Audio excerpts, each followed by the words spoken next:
خوش آمد بگم به حضور خانم انیسه بومدیان، بانوی اول الجزایر، که در این سالیان در تمام شرایط در کنار این جنبش واقعا ما را هم خوشحال، سرفراز و قدرتمند کردند. درود بر ایشون.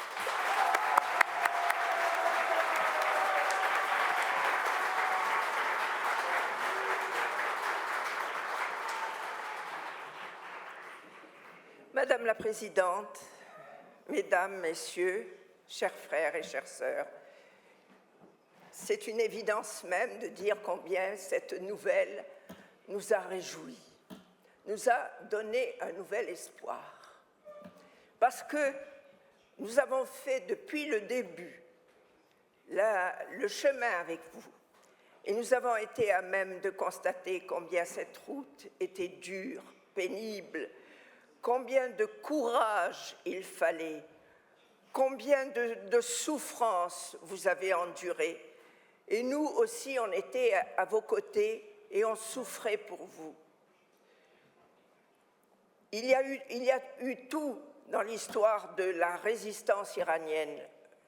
Je ne parle pas des débuts qui ont été très durs, mais je parle à Ashraf, des événements qui sont venus à Ashraf.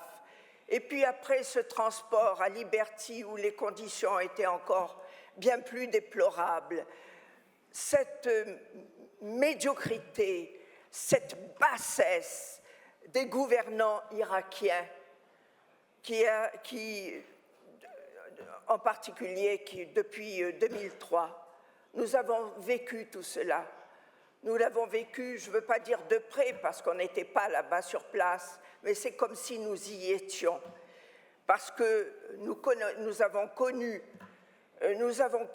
avec tout ce qui s'est passé en Algérie, où nous avons payé un lourd tribut de 200 000 morts. Nous avons connu des gens qui se prétendaient musulmans tuer d'autres qui étaient de vrais musulmans. Nous avons connu toutes ces douleurs, toutes ces peurs et tout ce sentiment de désespérance en se disant « Mon Dieu, mais ce sont encore les médiocres qui vont gagner et encore il va y avoir des victimes. » Tout ce qui s'est passé au cours de ce XXe siècle, toutes les deux guerres mondiales, le nazisme, tout cela n'a servi à rien et maintenant nous devons vivre, nous musulmans, vrais musulmans, nous devons vivre un autre genre de nazisme et de fascisme. Non.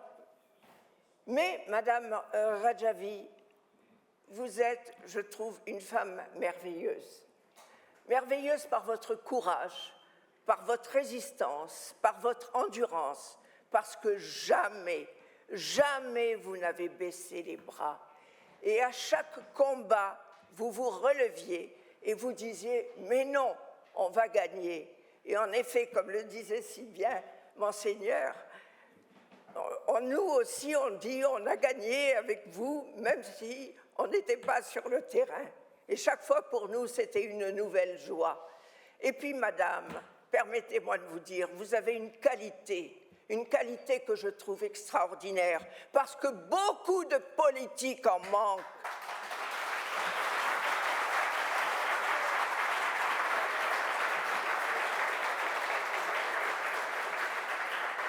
Beaucoup de politiques dans tous les gouvernements du monde.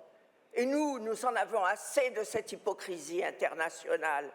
Combien de fois, quand ils sont au pouvoir, ils n'ont pas vu le danger de ces islamistes qui se prétendent islamistes. Non, ça va, tout va bien, on vous invite, on vous reçoit, on sourit avec vous. Et quand ils ont quitté le pouvoir, tout d'un coup, ils se rendent compte que « mais mon Dieu, c'était catastrophique, mais mon Dieu, comment avons-nous pu vivre cela ?»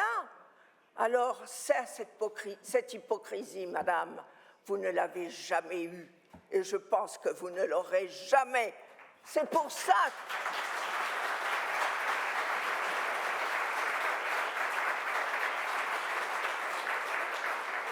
c'est pour ça que nous avons été derrière vous. C'est pour ça que nous sommes avec vous. C'est pour ça que nous vous soutiendrons toujours.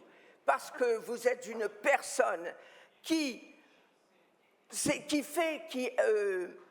coordonne ses actes à ses pensées, à ses jugements. Vous n'avez jamais failli. Vous avez toujours dit, vous avez toujours maintenu que la résistance iranienne était dans le bon chemin. Et c'est vrai, et rien ne vous avait fait changer.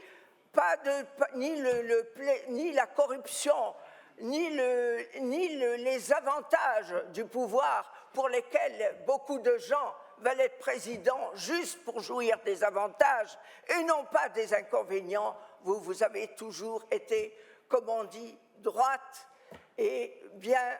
Il y a une expression française, comme on dit bien dans ses sabots, je crois, je ne sais pas.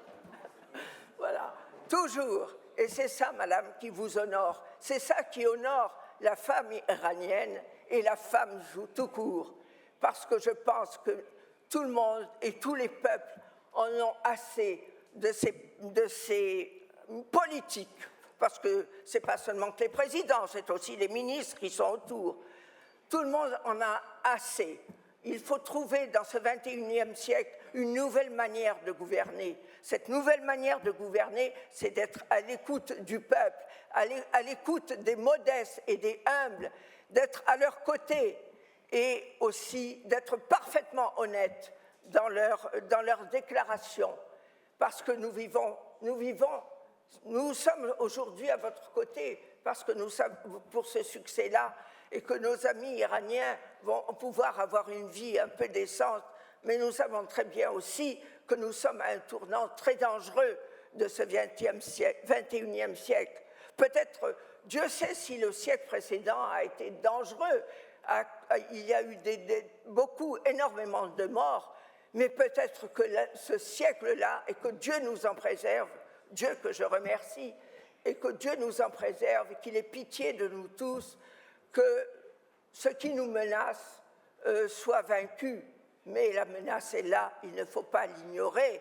Et cette menace-là demande des chefs d'État, demande des politiques qui, j'aurais employé une expression vulgaire, mais qui en ont. Voilà, tout le problème est là, c'est tout. Donc, madame, vous faites partie de ceux qui en ont. Et nous vous souhaitons, bien que vous soyez une femme, et nous vous souhaitons beaucoup de succès. Et nous souhaitons de tout cœur que Dieu nous donne la joie d'être avec vous à Téhéran. Merci.